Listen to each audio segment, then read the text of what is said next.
बाजार बोलता है। इसमें एफआईजीएस के डेटा से शुरुआत करते हैं और फिर कुछ ग्लोबल खबरों को भी देखेंगे, ग्लोबल डेटा को भी देखेंगे। तो पहले एफआईजीएस का डेटा देख लेते हैं। तो कल एफआईज ने एक बार फिर थोड़ी सी सेलिंग की है, लेकिन हालांकि हल्के हाथ से की है। 972 करोड़ रुपए की। डीआईज ने 1667 करोड़ रुपए की बाइंग की है। कल से पहले यानी कि फ्राइडे के सेशन में जो एफआईज करके गए थे वो मैसिव सेलिंग थी। तो जितनी उन्होंने लगभग बाई की थी पिछले 10-15 दिन में, वो सारा एक ही दिन में ख़त्म कर गए थे वो अपना। लेकिन अब देख लेते हैं और कौन से डेटा पॉइंट्स हैं जहां पर की नज़र रखनी होगी। पहले ग्लोबल मार्केट से शुरुआत करते हैं।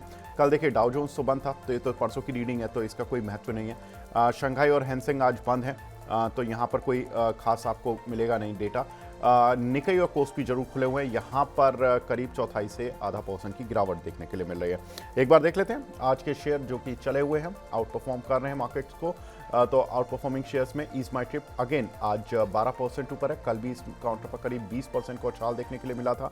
कंपनी के 14 तारीख को रिजल्ट्स आए थे। रिजल्ट्स में कंपनी लॉस टू प्रॉफिट लौटी क्यू ऑन क्यू बेसिस पर, जिसके बाद इस काउंटर में इस तरह की तेजी देखने के लिए मिल रही है।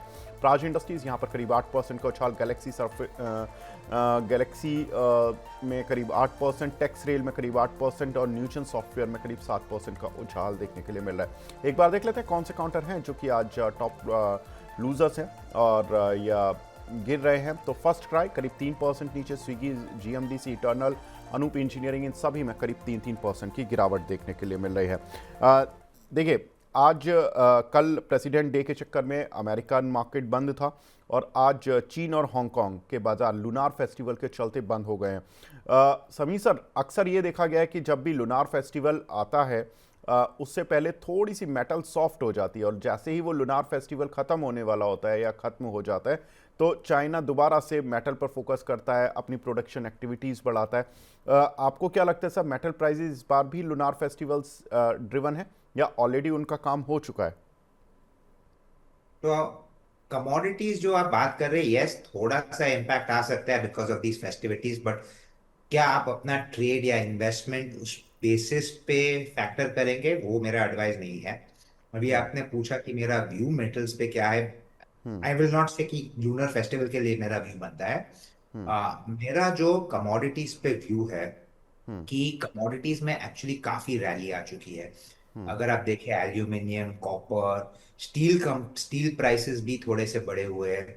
सो it becomes difficult to say कि दीज पॉजिटिव मोमेंटम जो है वो कंटिन्यू करेगा, क्योंकि इट लीड्स टू इन्फ्लेशन।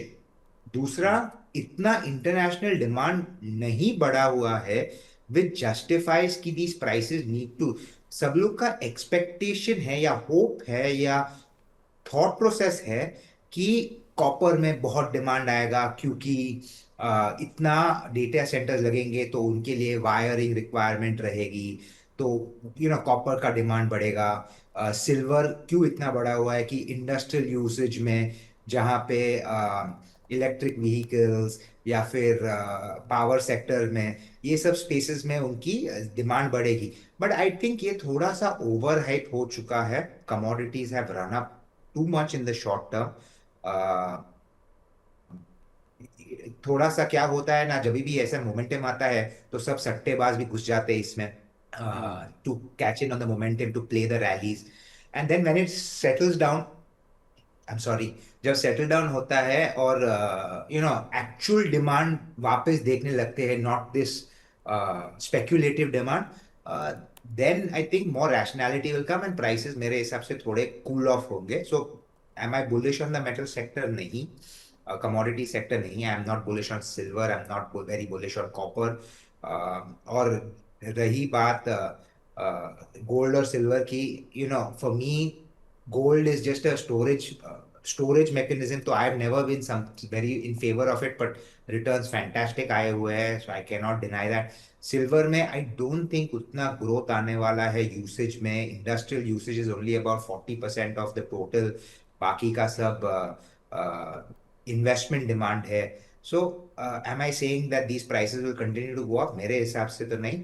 और लास्ट, स्टील की बात करें तो इंडिया में तो हम प्रोटेक्शनिज्म कर रहे हैं। चाइनीज स्टील इंपोर्ट से 20% इंपोर्ट ड्यूटी लगा दी है। So basically Indian companies are doing well क्योंकि हमको प्रोटेक्शन मिल रहा है। तो हम बोल रहे हैं कि commodity sector should do well, and then same time भी इन द सेम ब्रेथ हमारी गवर्नमेंट बोलती है कि इनको प्रोटेक्ट भी करिए। तो ये मेरे को थोड़ा सा अजीब लगता है, but that is the reality of it right now. ठीक है, but I am not very bullish on it. ठीक है सर। सर अब आगे बढ़ते हैं। अगली खबर है एआई को लेकर। देखिए एआई को लेकर बड़ी खबरें आ रही हैं इस समय, और भारत में एआई यूज़र्स बढ़ रहे हैं। चैट जीपीटी का दूसरा बड़ा मार्केट भारत बन गया अमेरिका के बाद। एआई को लेकर भारतीयों में काफ़ी उत्सुकता है, और 10 करोड़ यूज़र पर वीक, या हम कह सकते हैं करीब 40 crore user per month chat GPT को इंडिया में यूज़ कर रहे हैं। सर ये जिस तरह की अब हमारे ही इंडिविजुअल्स, हमारी ही कुछ कंपनियां, एमएसएमई भी अब एआई को यूज़ कर रहे हैं और वो इसका फ़ायदा उठा रहे हैं। मेरी अभी बहुत लोगों से बात होती है एआई को लेकर, तो कोई बोलता है कि जो हम कुछ डेटा पॉइंट्स बनाते थे वर्ड में, एमएस वर्ड में, एक्सेल में, और वो जब हम पीपीटी के लिए बनाते थे उसको, तो हमें 3-3 दिन लग जाते थे कई बार, और अब वो 3 मिनट में बनकर आ जाती है। तो ये हेल्पिंग चीज़ तो है, लेकिन ये कहीं ना कहीं आपके उस लेबर को, उस रिसोर्स को ख़त्म भी कर रहा है, जो कि आपके यहाँ पर ऑफिस में बैठ के वो पीपीटी वाला काम करता था। तो इस तरह के लोगों को लेकर आपका क्या व्यू है कि क्या ये सही में जॉब अब जाने वाली है, और इसका क्या पॉजिटिव और क्या नेगेटिव होने वाला है? तो ऑनेस्टली विवेक जी, ये क्वेश्चन बहुत मुश्किल क्वेश्चन आंसर करने का है, because we yet don't know कि कौन से जॉब्स कहाँ पे जाने वाले हैं। यस, एआई यूसेज बढ़ेगा, वो 100% है।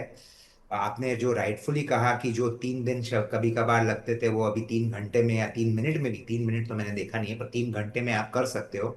जो डेटा आपको कुछ फॉर्मेट्स में चाहिए वो सब एआई आपको बना के देती है। These are all very good tools, but is it possible for जो आप प्रॉम्प्टिंग देते हो एआई का, उसका रिजल्ट आपको आता है। So I think what jobs create होंगे will be people who know how to prompt correctly, who can teach how to prompt correctly. हमने हिस्ट्री में हमेशा देखा है कि whenever new technology comes up, job skilling change होता है। Jobs eventually उतने कम नहीं होते। I am sure some amount of jobs will reduce.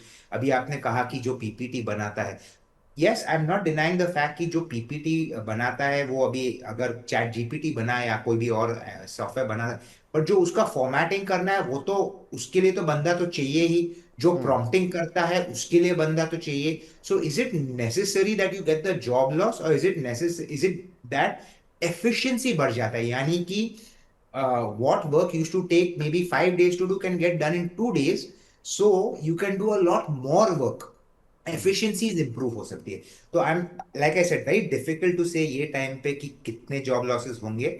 Yes, some amount will happen, but मेरे हिसाब से रीस्किलिंग करके कहीं ना कहीं लग जाएंगे। और दूसरी बात, आपने जो कहा कि India has become the second largest when it comes to AI adoption, तो सैड पार्ट ये है कि इंडिया का कोई एआई टूल अभी तक फिलहाल बना नहीं हुआ है।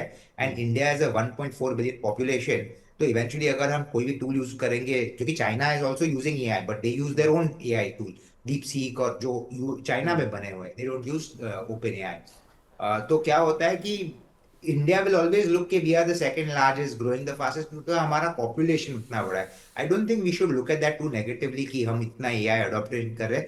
और अभी भी अगर आप कभी कहाँ पे भी सर्वे लेंगे ना ऑफ ऑल दीज पीपल, आपने बोला 40 लाख लोग यूज कर रहे हैं, whatever the number is, I am not sure, most of them are using it like Google अभी भी, कि इसका मेरे को डेटा निकाल के दे दो। वो तो गूगल भी करता था, but it little more refined. So we need to use more of the tools better, और वो स्किलिंग जो आएगा that will take a lot of time. तो इमीडिएटली तो कुछ मुझे नेगेटिव नहीं दिख रहा है। ओके, ठीक है। सर जो हमारी एआई पर थोड़ा सा फोकस कर रही थी company, for example Tata Elxsi, persistent system, या इन्फोसिस फॉर एग्जांपल, आज चूंकि इन्फोसिस में मैं वैसे तो स्टॉक एक्सरे में मैं डिटेल में बात करूंगा, लेकिन इन्फोसिस आज चला हुआ है, टीसीएस चला हुआ है। उसके पीछे कुछ वजह भी हैं कि इन्फोसिस की आज एक इन्वेस्टर्स मीट है जिसमें कि वो एआई को लेकर बताएंगे, अपने प्लान्स बताएंगे। टीसीएस में आज एक खबर भी है कि टीसीएस ने एक एएमडी के साथ, जो अमेरिकन कंपनी है उसके साथ डेटा सेंटर को लेकर एक करार किया है, जिसमें कि वो जो एएमडी होगी वो तो एआई कंप्यूट प्लेटफॉर्म बनाएगी, और टीसीएस डेटा सेंटर इंजीनियरिंग और इंटीग्रेशन का काम करेगी। सर फाइनली अब आईटी कंपनियों को समझ आ गया है कि मार्केट में अगर अपने स्टॉक प्राइजेस को, अपनी स्टॉक वेल्थ को बचाना है तो एटलीस्ट अभी एआई से रिलेटेड खबरें तो कम से कम देना शुरू कर दो, ताकि लोगों को ये ना लगे कि हम एआई पर वर्क ही नहीं कर रहे हैं।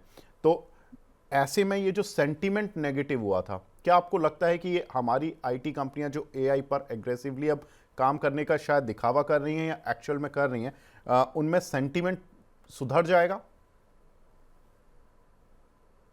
तो सेंटिमेंट सुधरना एक चीज है, और दूसरा जो सब लोग फोकस कर रहे हैं नंबर्स पे, वो दूसरी चीज है। यस, इन्फोसिस ने, आपने राइटफुली कहा कि आज एक टाई अप किया है अपना एंथ्रोपिक के साथ। उनकी एक क्लॉड जो है करके सॉफ्ट टूल है जो वो इम्प्लीमेंट करेंगे। I don't know how it's going to be implemented. Unfortunately मैं इन्वेस्टर डे पे नहीं हूँ, तो जो शायद वो एनालिस्ट निकालेंगे डिटेल्स, वो अभी देखना पड़ेगा। बट नेट नेट लुक, मैंने जो पहले कहा कि there are two things, one is value and the other is growth. Are IT stocks trading at fair value, slightly about? अगर हम पीई बेसिस पे देखें तो बहुत अच्छे लगते हैं, 17 टाइम 16 टाइम। आईटी कंपनी आपको 16 में मिलता है, very good.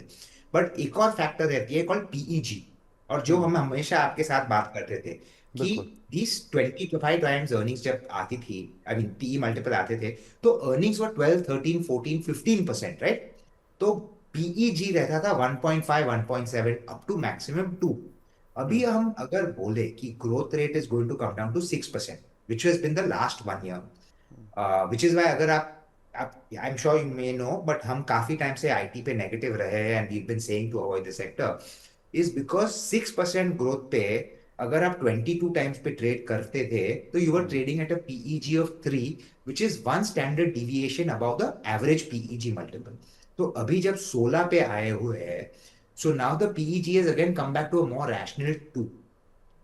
The point is कि वेदर 6% जो ग्रोथ उनकी हम लोग एस्टिमेट कर रहे हैं वो रहेगी या नहीं रहेगी because of these AI tools, और will it accelerate from 6% to 10% because of the AI tools जो वो इंप्लीमेंट करेंगे उनके क्लाइंट्स के साथ, जहां पे उनको रेवेन्यू स्ट्रीम आ सकता है।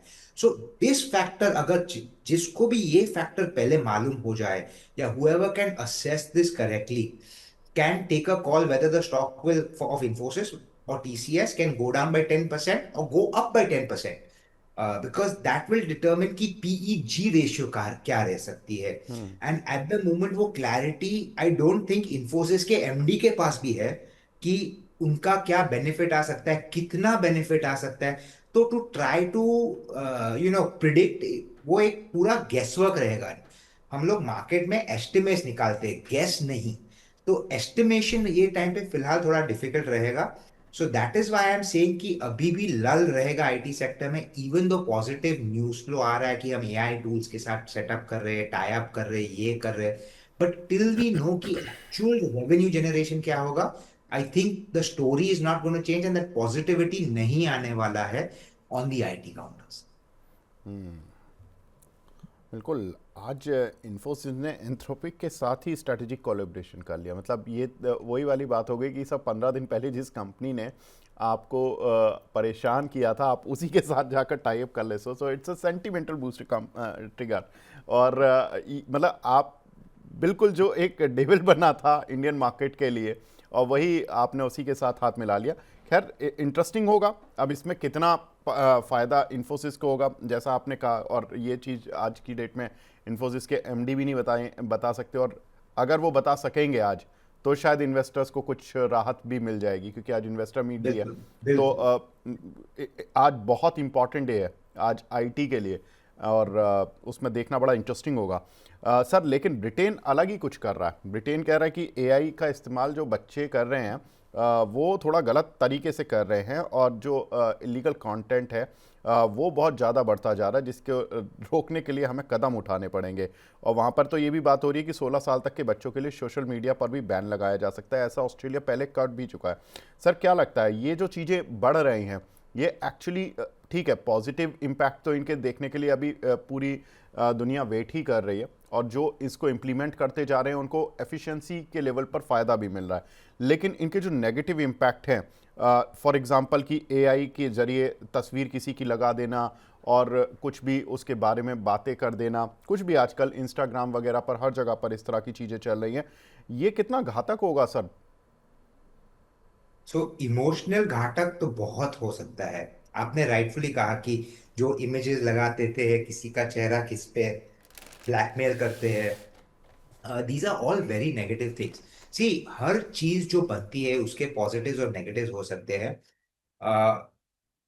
आपको एक बहुत सिंपल सा एग्जांपल देता हूँ। जब गन्स बनी थी, I am not saying I am in favour of guns, या फिर न्यूक्लियर वो आर्म्स बने थे, it was created as a deterrent to stop wars. Problem is कि वो अगर गलत हाथों में चले जाते हैं, then they get use for wrong purposes to start wars या to hurt people या to do all of those things, right? तो AI में वैसा कुछ अलग नहीं रहने वाला। There will always be people who will use it, bulk of the people जो इस्तेमाल करेंगे कि हमारी कंपनी के लिए अच्छा हो, हमारे लिए अच्छा हो, हमारे बेनिफिट्स जो निकाल सकते हैं वो लेंगे। I can reduce the amount of time जो मेरा वर्क हो सकता है। आई कैन, अगर मेरा टाइम थोड़ा कम यूज ऑफिस में होता है तो I can go home and spend time with my family. You know, all of these things बहुत positive. But there will always be a section of people जो negatively use करते हैं। What needs to be done is governments need to pass certain very stringent laws कि अगर आप इसमें पकड़े गए, this should be treated as a criminal offence whether you are under age और नॉट। और 16 साल के नीचे सोशल मीडिया बंद करना, I think every country in the world should do it, क्योंकि इट इज एब्सोल्युटली जो नॉनसेंस सोशल मीडिया पे हो रहा है, it, I mean it's sad. But अभी that is for politicians to decide. हम अपने बच्चे को खुद कंट्रोल कर सकते हैं, when we can give them what we can give them, we should do that also, but governments also across the world should definitely do it। और laws लेके आइए ऐसे। अगर वो सब लॉज आ जाते हैं, then the negativity can go down, क्योंकि जो यूज करेगा और जो पकड़ा जाएगा, अगर उस पे इतनी स्ट्रिक्ट कार्रवाई या पनिशमेंट आएगी, तो automatically kind of can become a deterrent. बिल्कुल ठीक है सर। हमारे आईटी मिनिस्टर ने भी ये बोला हुआ है कि अगर एआई को इस्तेमाल को लेकर कुछ भी हमें नियम कानून बनाने पड़े तो हम जल्दी बना देंगे, कोई दिक्कत नहीं है। और दिल्ली में भारत मंडप में एक पूरी एआई समिट चल रही है। कल से शुरू हुई थी, 20 फरवरी तक चलेगी। प्रधानमंत्री नरेंद्र मोदी भी 19 फरवरी को वहाँ जाएंगे, संबोधित करेंगे। तो एआई को लेकर इस समय पूरी दुनिया ही नहीं, भारत में भी खलबली है और उसको लेकर हमारे यहाँ पर काम भी शुरू हो चुका है। एटलीस्ट चीज़ों को ऑफसेट करने की बात कोशिश की जा रही है कि सेंटीमेंट बहुत ज़्यादा नेगेटिव नहीं हो। लेकिन सर आज एक और अहम दिन है अमेरिका और ईरान के लिए, जहां पर कि उनकी जेनेवा में एक मीटिंग होने जा रही है। और ईरान इस तरह के अभी तक संकेत दे रहा है कि न्यूक्लियर डील वो करने का इच्छुक तो है, लेकिन एनर्जी, माइनिंग और एविएशन से जो प्रतिबंध लगाए हुए हैं अमेरिका ने, वो हटा दे और हम अपनी जो न्यूक्लियर पर जो फोकस कर रहे थे वो हम ज़ीरो तो नहीं करेंगे, ईरान ऐसा बोल रहा है, लेकिन हाँ हम उसको रिड्यूस एक लेवल तक, सिग्निफिकेंट लेवल तक कर देंगे। सर आपको लगता है कि ये जो ईरान अमेरिका टेंशन है ये ख़त्म होने की तरफ है, ये या एस्केलेट नहीं होगा, या ये ऐसे ही अगर एस्केलेशन चलता भी रहा तो क्रूड ऑयल पर क्या इम्पैक्ट होने वाला है? तो विवेक जी, ये जो क्वेश्चन है, अगर किसी को भी आप पूछो इंडियन मार्केट्स में, तो it is way above our pay grade to know what really is happening. हमको दिखाया जाता है कि ये सब एनरिचमेंट, न्यूक्लियर एनरिचमेंट प्रोग्राम जो ईरान का है उसको बंद करवाना है। पर जब यूएस ने ईरान पे वो बॉम्ब्स डाले थे, तब डोनाल्ड ट्रंप खुद आके टीवी पे बोले कि उनका हमने न्यूक्लियर प्रोग्राम 50 साल पीछे भेज दिया है, उनको अभी करना भी है तो 50 साल लगेंगे। तो अगर आपने ये किया हुआ है, तो ये सब अभी वापस क्यों करवा रहे हैं?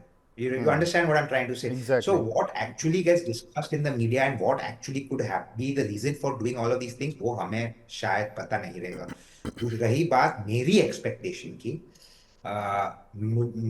मुझे नहीं लगता है कि ईरान और यूएस में कुछ भी अग्रीमेंट आ सकता है। ये लोग लंबा खींचते ही जाएंगे। At the end of the day, see, US is the largest exporter, one of the largest exporters of arms and ammunitions globally.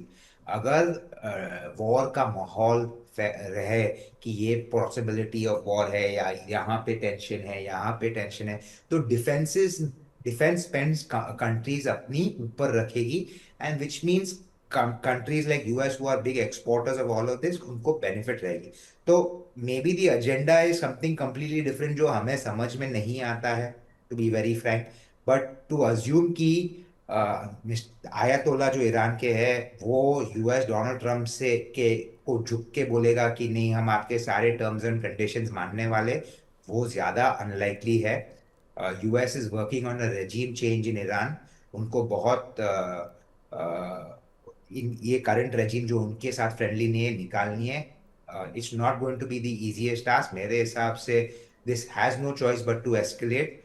The question remains कि can it be contained within that Iran region or will it spread further? वो देखना important है, but something is going to happen in the next 15 days to 1 month, वो guaranteed है। बिल्कुल ठीक है। तो यहाँ पर ईरान और अमेरिका पर भी आज नज़र रहेगी, आज इन्फोसिस पर भी नज़र रहेगी, टीसीएस पर नज़र है ही, लेकिन एक नज़र अब तापमान पर भी पड़ने लगी है। कल फरवरी का दिन ही चल रहे हैं अभी, और कल फरवरी के दिन पर दिल्ली में 31.6 डिग्री सेल्सियस का तापमान पहुंचा, जो कि औसत तापमान से 60 डिग्री ज़्यादा रहा है। तो ये अभी से ही फरवरी में नॉर्दर्न रीजन में इस तरह का माहौल होना, गर्मी का होना थोड़ा सा अनयूजुअल है। और मैं भी देख रहा हूँ, मैं अभी सर से बात करने ही वाला था। सर तो खैर मुंबई में है, तो सर के यहाँ तो ऑलमोस्ट एक जैसा ही मौसम रहता है, लेकिन हमारे यहाँ वो काफ़ी चीज़ें चेंज होती हैं। लेकिन सर हमारे यहाँ के चेंजेस से काफ़ी कुछ डिमांड भी क्रिएट होती है, और अब ये माना जा रहा है कि अगर गर्मी इस बार थोड़ा अर्ली आती है नॉर्दर्न पार्ट में, तो एसी, फ्रिज और जो भी ये कूलिंग वाले जो एलिमेंट होते हैं, वाइट गुड्स, उनकी डिमांड बढ़ने की बातें हो रही है। वोल्टास में हालांकि हमने पिछले 8-10 दिन में देखा तो एक अच्छा शार्प सर्ज भी देखने के लिए मिला है। सर कैसे देख रहे हैं आइसक्रीम स्टॉक्स और ये जो वाइट गुड स्टॉक्स, इन दोनों को? तो मेरे हिसाब से लास्ट ईयर का समर एक्चुअली थोड़ा वीक था, तो सेल्स गिरे हुए थे, तो बेस कम हो चुका है। तो to grow on the lower base एक डिफिकल्ट टास्क नहीं रहने वाला है। यस, आपने राइटफुली पकड़ा कि ये टाइम थोड़ा गर्मी शायद जल्दी आया हुआ है। So the possibility is strong कि this year we may get a turnaround. और ये सब स्टॉक्स में काफी, अगर आप थोड़ा लॉन्ग टर्म देखें, सिम्फनी जैसा स्टॉक है, वोल्टास है, all have seen quite a sharp correction. So the probability is कि yes, demand बढ़ेगा and these stocks will go up. The question is कि are you buying it for 1 quarter numbers कि are you buying it for long term growth, right? तो अगर आप long term growth, अगर आप trader है और आप 1-2 क्वार्टर्स के लिए ले रहे, I think go out and buy. Okay, straight up मैं आपको बोल रहा हूँ। अगर आप थोड़ा लॉन्ग टर्म के लिए देख रहे हो, द क्वेश्चन इज ये अभी भी after this corrections the stock valuations उतने रीजनेबल नहीं लगे हुए हैं। सो मे बी समर में सब अच्छा चलेगा, एक बार बाउंस आएगा, but after the summer ends, जब करेक्शंस आएंगे, अगर आएंगे, those and valuations look a little more reasonable, then they may be a better opportunity to get in।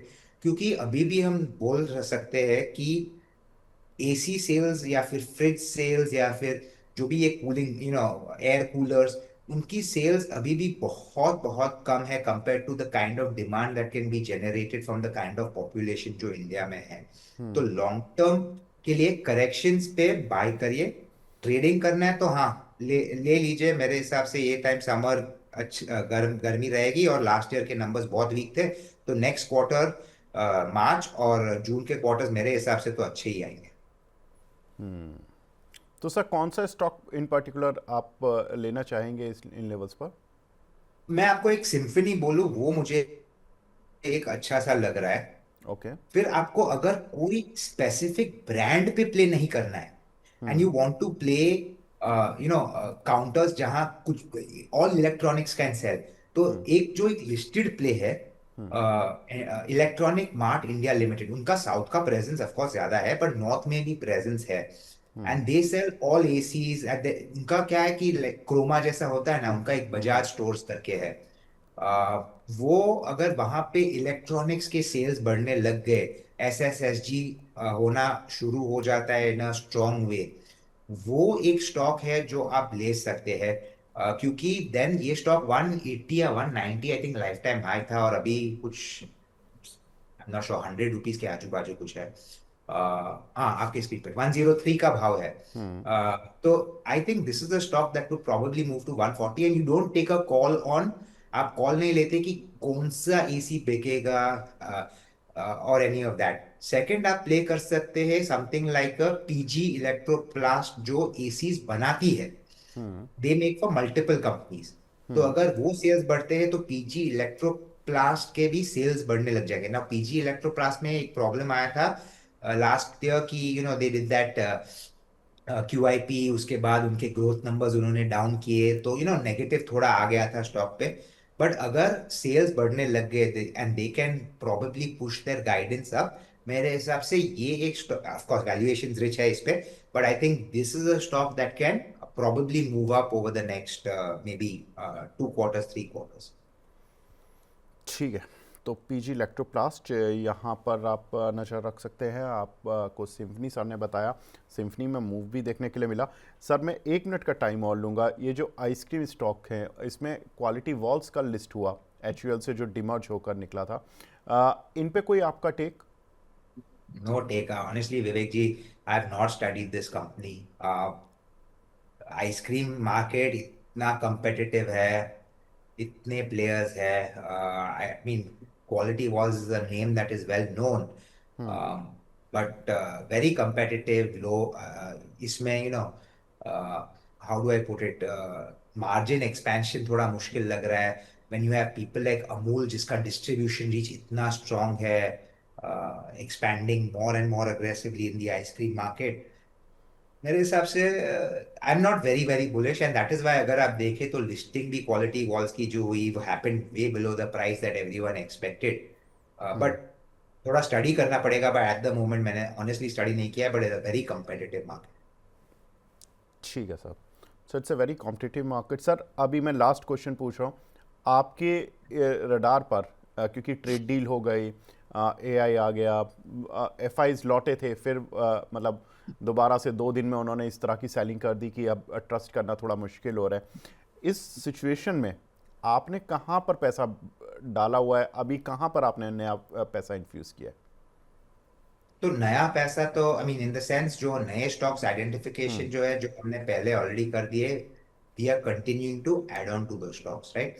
क्योंकि वैल्यूएशंस वहां पे और करेक्ट हुए क्योंकि वो स्टॉक्स थोड़े नीचे आए हुए हैं। तो रिसेंटली मैंने, ओके डिस्क्लेमर, मैंने 3 दिन पहले ही ये स्टॉक और कल भी एक्चुअली थोड़ा सा शायद ऐड किया था, वॉज फर्स्ट क्राई, यानी कि ब्रेन की सोल्यूशन। सब लोग बोलते हैं कि रिजल्ट खराब आया है, अगर आप एक्चुअल स्टडी करेंगे तो उनकी इंडियन ऑपरेशंस अभी भी अच्छे से ग्रो कर रही है। They are catering to a market which is very, I will say neglected या फिर non concentrated baby, 0 to 12 year old children. उनके ऑनलाइन भी है, फिजिकल स्टोर्स भी है। Consumption of baby products is something that is inelastic, बढ़ते ही जाएगा। उनके ब्रांड्स, इन हाउस ब्रांड्स जो है, जैसा एक्सेप्टेंस बढ़ेगा तो उनके मार्जिन एक्सपेंशन होंगे। Actually if you see India margin also expanded, थोड़ा जो प्रॉब्लम आया था came from their overseas operations, but वो भी is 1 quarter I think problem solve हो जाएगा।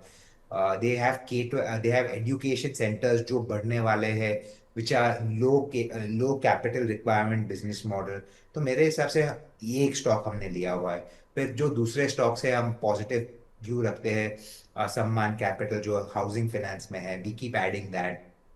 स्टर्लिंग एंड विल्सन सोलर जो renewable energy, KPI green renewable energy में है, क्रॉम्पटन कंज्यूमर जो लाइटिंग फैन स्पेस में है, वो ऐड करते रहते हैं।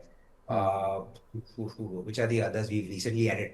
हाँ, रियल एस्टेट में एक है एम्बेसी डेवलपमेंट, EMBDL करते हैं, एम्बेसी डेवलपमेंट। वो स्टॉक 150 से 60 तक आया था बिकॉज उनके कैनरा बैंक ने एक क्या बोलते हैं NCLT में फाइल किया फॉर डिफॉल्ट। तो मेरे हिसाब से वो 300 करोड़ का इशू जो है वो सॉल्व हो जाएगा in the next 6 months, and then you will see कि ये कंपनी के ऑपरेशंस इतने स्ट्रांग है। अगर आप सिर्फ देखें कि उनकी डेवलपमेंट जो अभी भी चल रही है can generate a profit of almost 12,000 crore, और करंट मार्केट कैप 10,000 करोड़ से नीचे है। तो तो वो एक स्टॉक हमने ऐड किया. So across the board, I mean in individual sectors, autos में हम लोग ने सोना BLW लिया था, दैट इज सोना कॉमस्टा ऑटो एंसिलरीज में. फिर two wheelers, electric two wheeler plus engineering space में ग्रीव्स कॉटन है, जो एक्चुअली काफी टाइम से लिया हुआ है, बट वो we continue to hold it. Cement space में हमने अभी recently Ambuja, I think a month back Ambuja add किया था. सो अक्रॉस द बोर्ड जो स्टॉक्स है हम लोग उस पे ही ऐड करते जाते हैं. We unless we find something extremely exceptional. Sorry, एक स्टॉक जो आपको बोलना भूल गया, इंटरनेशनल जेमोलॉजिकल इंस्टीट्यूट लिमिटेड, वो डायमंड सर्टिफिकेशन करती है. वो स्टॉक भी 600 से 300 तक आया है. We started buying at 348, we bought it all the way down to 290. अभी आई थिंक 320 के आजू बाजू कुछ है. सो दीज आर द जी. Kind of counters, but we continue to add on to those same kind of counters. We don't keep you know हर दिन कुछ नया ढूंढने की जरूरत नहीं है. We have taken a 2 year, 3 year, 5 year view on these various counters, and वही काउंटर्स पे वी विल स्टे फोकस. अगर कुछ अच्छा मिल गया तो yes we will diversify, but not necessary कि every day you have to buy something new or sell something new. तो सर ने काफ़ी सारे स्टॉक्स बताए हैं. सर समान कैपिटल, इसमें मैं थोड़ा सा आपका 1 मिनट और लूँगा, क्योंकि IDFC फर्स्ट बैंक और समान कैपिटल, आप इन दोनों स्टॉक्स पे काफ़ी बुलिश रहे हैं. IDFC फर्स्ट बैंक ने एक अच्छा रनअप भी दिया, लेकिन समान कैपिटल सर इसकी ना चलने की वजह क्या है? क्योंकि उसको अभी तक वो परमिशन नहीं आया है RBI से फॉर द फंड रेज जो 8,500 crores आने वाले थे ओके. एमिरेट्स बैंक से.